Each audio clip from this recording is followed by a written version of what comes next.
Javier.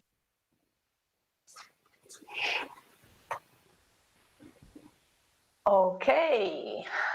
Hello, good morning, good afternoon, good night for everyone.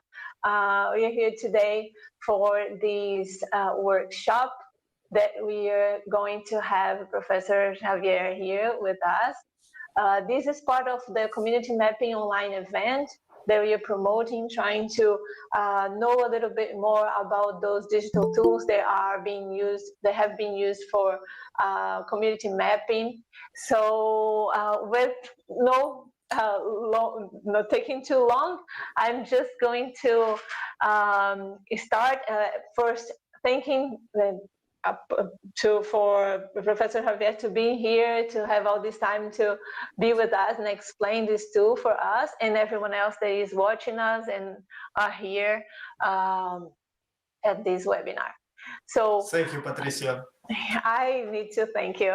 So if you're okay, Javier, I'm going to start the video, yes. But you want to first give a few words for everyone? Yeah, maybe I can explain a bit the context to clarify that well. The tool I'm going to present now is a tool that I have been using also in teaching, and it's not exactly probably what you will consider a mapping tool for community mapping, but let's say it's a map-based survey tool, which has some community mapping component within.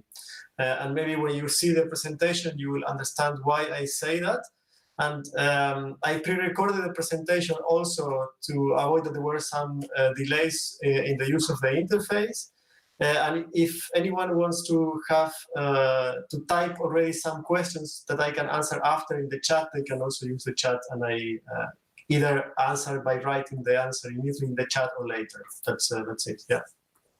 All right, great. Yeah, we can also get the questions that are on YouTube. So if you're in YouTube watching this or watching the video, you can type the question and I will put here in the room so Professor can answer it too. Okay? Perfect. So, thank you. All right. Thank you very much. So let's go to the presentation. I'm going to put a play and mute it here. Workshop, I'm going to present a map-based survey tool called Maptionnaire. First, I'm going to present the context of why I'm using Maptionnaire, why I use it in the context of urban quality of life mapping and walk-in interviews. Then I will go on towards what is Maptionnaire, then how does a map-based survey in Maptionnaire look like. So first I'm going to show you how it looks like when you are filling in a survey, and then I'm going to show you how you can create that survey. I'm going to use first, for the first part, a survey that was designed by a group of students last year during the COVID, and for the last part I'm going to use some of the available tools that are in Maptionnaire. I will conclude with the benefits and limitations of Maptionnaire. And to start with, I want to say that the context is that I have been teaching students how to perform walk-in interviews, go-along interviews, to capture urban quality of life, in this case, the city center of Enschede. So typically they will use qualitative GIS methods such as go-along interviews. They will collect the perceptions that the participants have on the built environment and their urban quality of life, took pictures, and of course, due to COVID, we could not do that anymore face-to-face. So that's why I incorporated Maptionnaire as an alternative tool.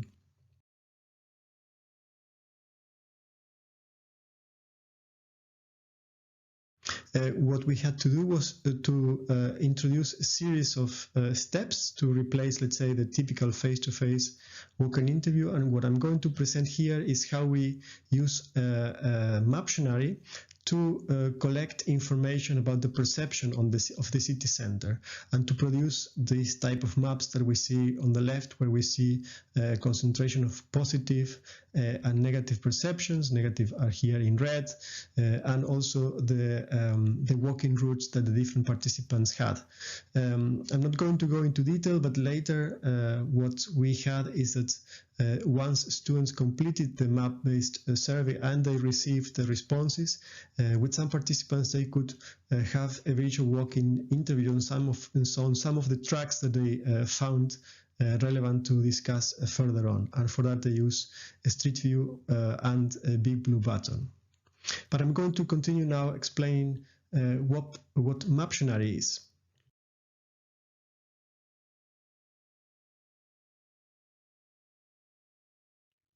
So what is Maptionnaire? Maptionnaire is a map-based survey tool. It means that basically participants can be asked to draw points, lines or polygons. It's a survey that can be distributed online to participants, so it can be distributed via email or social media. And it's a module, it's one module within what now Maptionnaire, or Mapita, the company that owns Maptionnaire, calls a community engagement platform.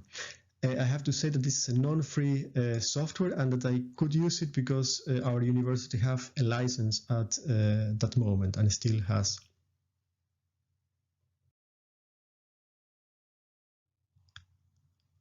Once you enter into the website of Maptionnaire, you have to log in with your username and password. That's when you are creating a survey.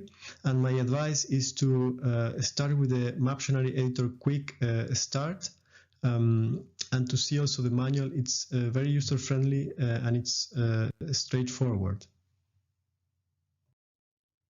So basically, once you log in Maptionnaire, what you have to create are pages, and within a page, what you have are different elements, and an element can be, for example, a paragraph of text. You can have a draw button where you can draw points, line, polygons.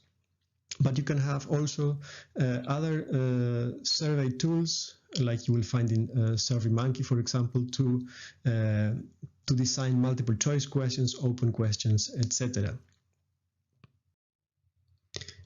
Here we see already one example of how it looks like. This is a result of one of the student groups that work on that quality of life survey of the city center of Enschede.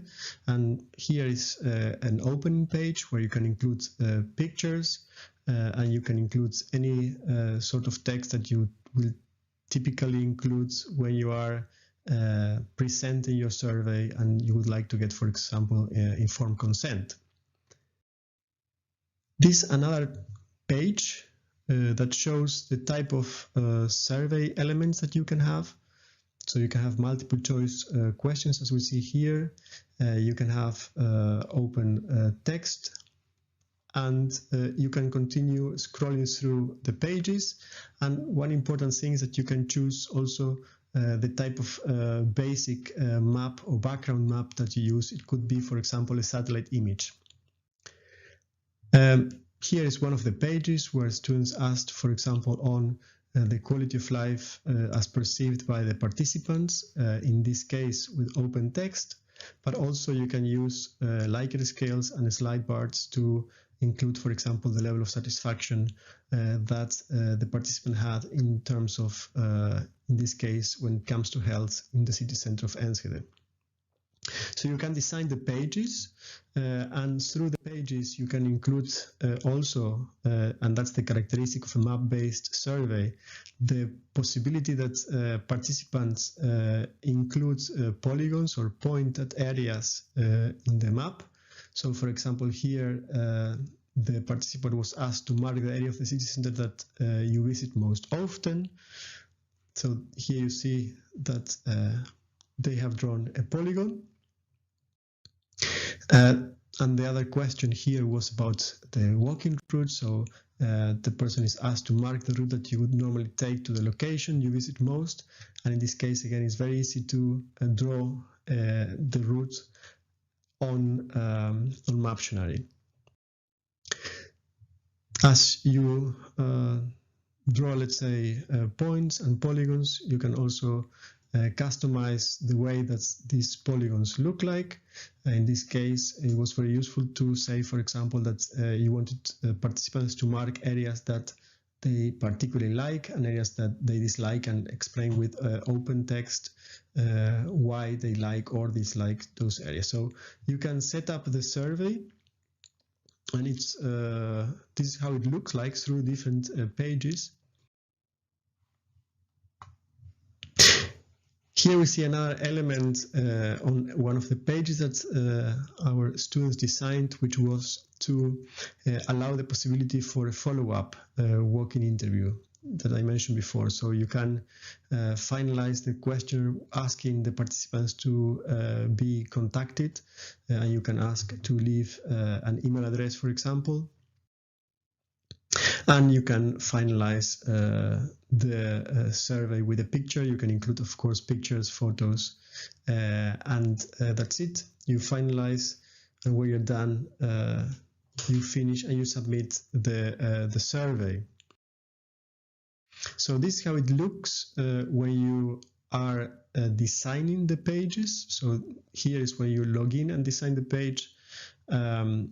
This is how it looks, the basic interface. You add a page, you add a title to the page, and here you write the text you want that should appear in that text, and you can add more content. Later on, when you click on this symbol, you see that you can change settings and indicate, for example, other characteristics of the page. Where to center the location of the page, to indicate if the page is the last page and therefore an exit page. And basically, once you add elements to the pages, you can always go through the settings and change. But most importantly is that you can add points.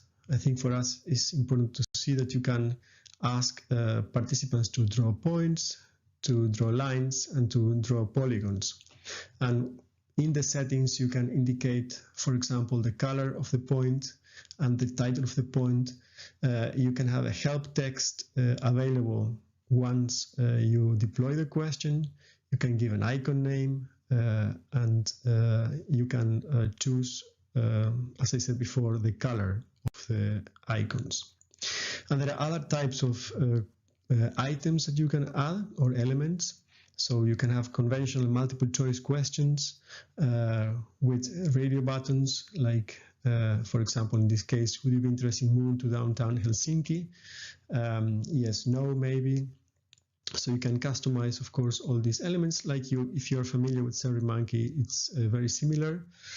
You can have open questions, and you can have ranges. If you have a Likert scale, for example, you can use these slide bars to indicate the ranges. You can have priority assessments, and as I said before, also open questions.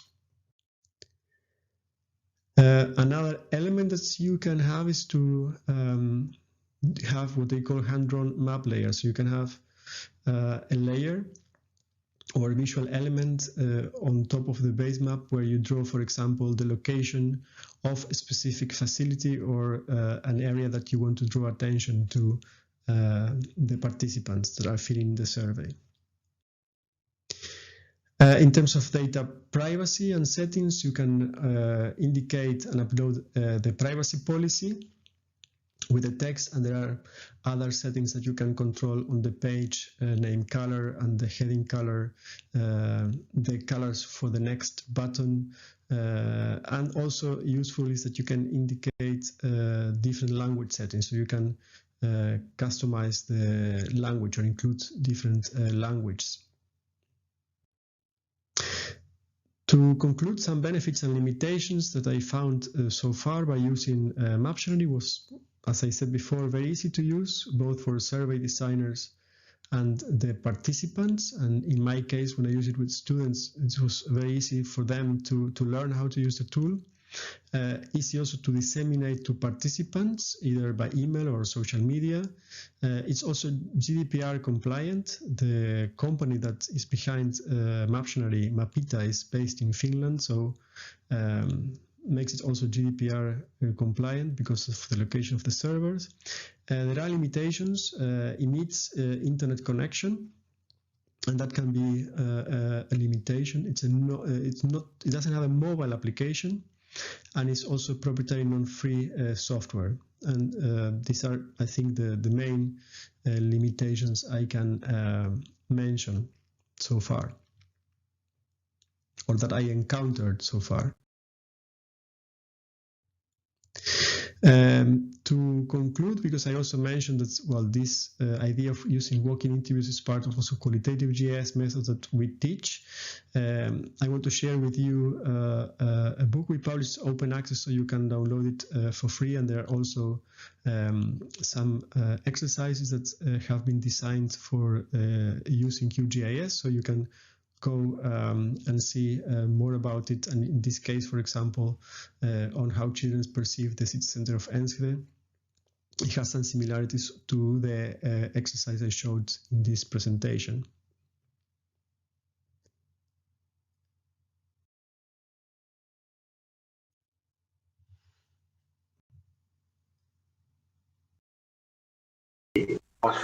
Yeah. Okay, let me see here. There we go. Now we can see each other. Thank you so much. Yeah, thank you so much for the presentation. No one wrote a question, but we're going to open now for whoever wants to speak about their question or comments. And I also have some, but I'll leave for later. I can start too. Okay, so Javier wants to add something or comment? So Javier here.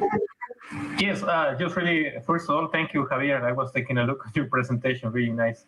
And I'm happy to see how the way that you're working with Maptionnaire. I just wondering, for example, you mentioned that it has well, it's not free, so you have to pay for the use of the Maptionnaire. But in your experience, have you seen maybe some NGOs or local communities or some kind of like small group of like a neighborhood neighbors, like a group of neighbors that probably they have been adopting using the Maptionnaire? Because I don't know if it's too cheap for for a group of people that they just want to try to improve their community, for example. So I have to say that I have not seen, and I also don't know the price, because that's a license that has been, let's say, acquired by the university, and this is a typical type of information that we don't get. So I cannot say, but my advice would be that if, let's say, someone wants to initiate a project, to contact Maptionnaire. It might be that they have different prices if it's for an NGO. Yeah, that could be my best approach if I, let's say, have to implement it outside the university for a community. And initially they have started the company within a university, so I think that they will understand, I assume, the context or why you may need to have access to a less expensive license. But I have no clue on the price, to be honest. Yeah. No, thank you so much, Javier. And maybe if I can ask you something really quickly, it's just related to can you, at the end, probably you can get a map of all the data that people is using in the Maptionnaire, but that data, can you collect it? Can you get it in different files?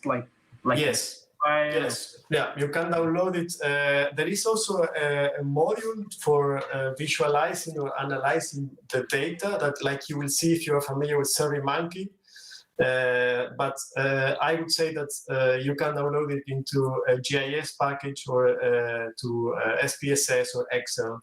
So that's easy to do. But of course, like in every proprietary package, you cannot download the forms, let's say, and import it in another tool. So that's also another limitation. Yeah, but you can export the data. Okay. That's possible. Yeah. Thank you so much, Javier. You're welcome. Thank you, Sergio, for your questions. Javier, we have two questions from Moara. Can you want to read that out loud and try to answer? Is that okay? Okay. Yeah. Great. One is on if you could give us a practical example of an application or field application for people working in other fields like health sciences, and also what you think the advantages of such a software, considering all the limitations you mentioned, and also that is not an open source software. For the first one, and I had another slide before with different links for demo surveys, you may find the webpage of Maptionnaire. I think the link is in the first slide.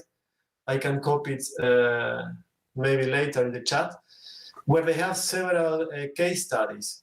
And the background of, as far as I know, of those who designed the Maptionnaire in the first place were with the background of environmental psychology. So in terms of health sciences, I don't know what you have in mind, but many of the applications that you will see are related to the how people and community perceive the built environment and the natural environment. So that's why they have this possibility of selecting areas and mappings and points, lines, and polygons to give your perception, to give the community perceptions of the built and natural environment. It's also in the field of planning, but I would say that the best thing is to go for the case studies that they present in their webpage. That's the best case I would take. Can I add yes, something sure. to this question? Yeah. Usually when we work with health sciences, we are very worried about privacy problems. So if you can speak a little bit about how the data is saved or repeat, and what concerns we could have about these questions, because you're always dealing with some data that you're collecting that cannot be published, or it needs to be saved somewhere. Actually, I saw a survey on that was carried out on well-being, I think in another university in Finland, and they make use of this possibility of establishing the privacy and data protection section in Maptionnaire, so that you could see. But that's something that you, as designer of the form, have to let's say upload and guarantee. So you have to explain to those who are filling the form that you are asking consent, where they should contact in case the data is removed, where is the location of the location of the server, and in this case, for the licenses that are bought in Europe, I think it's Finland. I don't know what's the situation if you buy a license outside Europe. So I don't know where's the server, because also the server is, you cannot set your own server, as far as I know. So you will depend on the server of Maptionnaire. Yeah, I'm not sure if that answers your concern. So on one side, yeah, that's exactly what I need to know. Yeah. Thank you. That's maybe another limitation to take into account. But I think that with other tools you can set your own server. That's at the same time there is a new version of Maptionnaire, and I'm not sure if that's changed. I don't think so. I think it's only expanding in the type of modules, but not where the data is saved. Yeah, and the other question was the advantage of using such a software, considering of the limitations. The advantage, I would say, is very easy to learn to use. So it's that is easy to use and easy to deploy. Easy to use, and from the perspective of a designer, from the perspective of someone who is filling the form, it's a bit like SurveyMonkey. So it takes maybe 1 hour to understand how to use it and how to create a survey.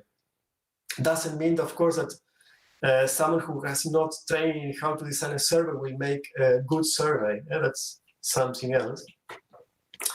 Yeah, so that's the main point is that if you have access to the license because you're working within a university, I know that some municipalities have that, at least in Europe, they have licenses, then it's a good, let's say, choice.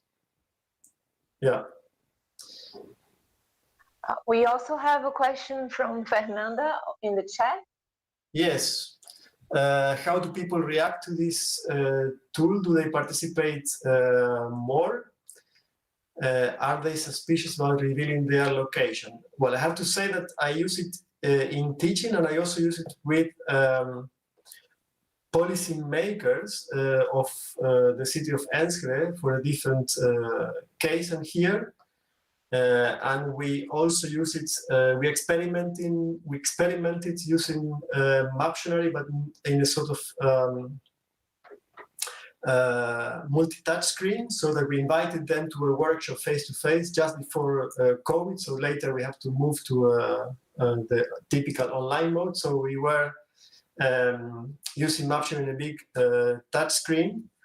And we wanted for them to react on the answers that we received from the communities in terms of how the communities perceive the quality of life in certain areas of the city. So we wanted to see if the policymakers had the same evaluation. And for that, we use Maptionnaire. Later, when COVID started, we sent the surveys via email to policymakers, and we got the same response rate as you would get if you sent SurveyMonkey. I don't think that they will participate more because it's on Maptionnaire, but I have not, let's say, empirically tested or done any experiment to really test that. I guess if you read the page of Maptionnaire, they will say that engages, that it will increase participation and engagement, and I think that applies for many other participatory tools, and it's more about how you use the tool than the tool itself, I would say. So maybe you have a SurveyMonkey survey or a Maptionnaire survey which is very badly designed and will not engage, and another one which is very well designed and will engage. So it depends on how you design the survey rather than the tool itself. I don't think that the tool will make such a big difference. Maybe it makes a difference for creating the tool because it's easier to create it, or it's more attractive to see it, but not, I think it's more about how you make the survey. Yeah. Thank you. Yeah. Yeah, we have two comments here. One from Moara. Thank you for the answers.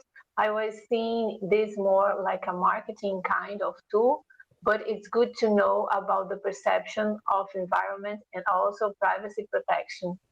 Anna also made two comments here. Do you want to open your mic and camera, Anna? No, I was just saying, sorry, I was just trying to follow Moara's comment on that. I think also the tool is very helpful on the visualization of the data at the end and on report making. So they have like a very extended focus on that, actually, to help on conveying the results to policy making purposes or to engage more people. So I think that is also something to keep in mind a little bit. I can copy in the chat some links maybe so that you can experiment with surveys that are, let's say, online. So that will give you a good impression on what you can do, let's say. Yeah, that'd be great. We can also share the links here in YouTube. Okay, yes. Sergio wants to ask and comment anything else? Go ahead. So sorry, just a really quickly question. Javier, now that you're mentioning that you participate with people in the web platform, but also with the touch screen. Yes. Do you think people feel more attracted when they use the touch screen, when they're like touching the screen? Or I don't know. So I don't know if you can more or less tell perception when Yeah. I think that the advantage is that you can, when someone is filling in, for example, or drawing something, you can ask. So is the same thing where you are having a self-administered questionnaire, or where you are having a questionnaire where you are asking the question? So I would see the same advantages. So for example, if a policymaker is drawing a polygon and typing something about the polygon, you can still prove and try to ask more questions, or ask, why do you draw it in this area and not? So yeah. It's like you are sitting behind the person when the person is using Maptionnaire. And I don't think that that was how it was intended. So I think it was intended that you will do it as self-administered questionnaire. But I think for us, it was also useful to use it in that way. Yeah. Thank you so much, Javier. That's very interesting. About the mobile restriction that you were talking, is that a, sorry, is that a, so the person can answer the questions and get the form, answer the form through their mobile, or it's not possible? They cannot? Okay, you have to always use a browser. So there is no app. So you don't need to download an app. You only need to open your browser, and you can open it in a mobile phone if you have a browser installed. But it's not the best experience. I think the best is if you have a tablet or if you have a PC, because of the size of the screen. Okay. I would say that that is also something to take into account. That yeah. That depends on this. You can answer it on the phone, but I would say that the screen size might be a limitation for the experience. But you don't need to download an app. That's maybe also an advantage. I put actually some links so people can try, even if they have a phone, to see how it looks like when you. So these are Maptionnaire surveys that are, yeah, some are open, so that you can check how it's how it looks like when you fill in a form. That's great. Thank you. That's nice. Does anyone else? We're coming to the end. We're programming around 30 minutes, so that's about it. But if anyone have another last question, we can open for that. If not, I can hand it back to Javier to just give his final thoughts, and also thank you very much for being here with us today.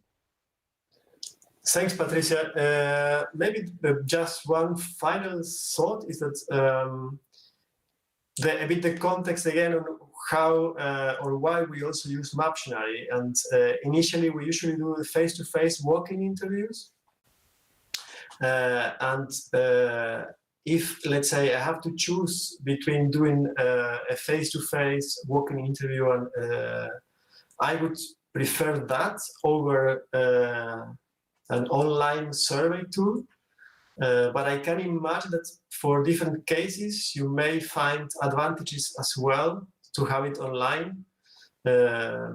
I don't know, someone mentioned the issue of health or perception of the built environment, satisfaction with certain areas, or if you have, for example, in planning to propose alternative scenarios and you send it to citizens to know their opinions, so that to get feedback and to disseminate in social media, I would see also an advantage there, the dissemination aspect of the tool.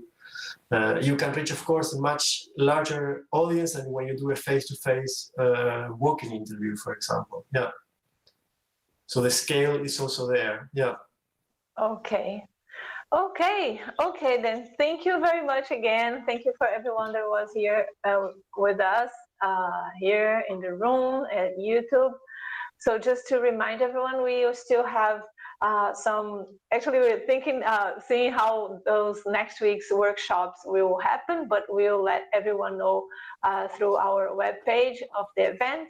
But we already have scheduled 2 different days, April 29 and April 30, to discuss about all those tools that we are having these workshops about, and having people from community talking also and showing their experience. So I invite everyone to join us those 2 days. There's a subscription form also, so you can be have alert to not to forget.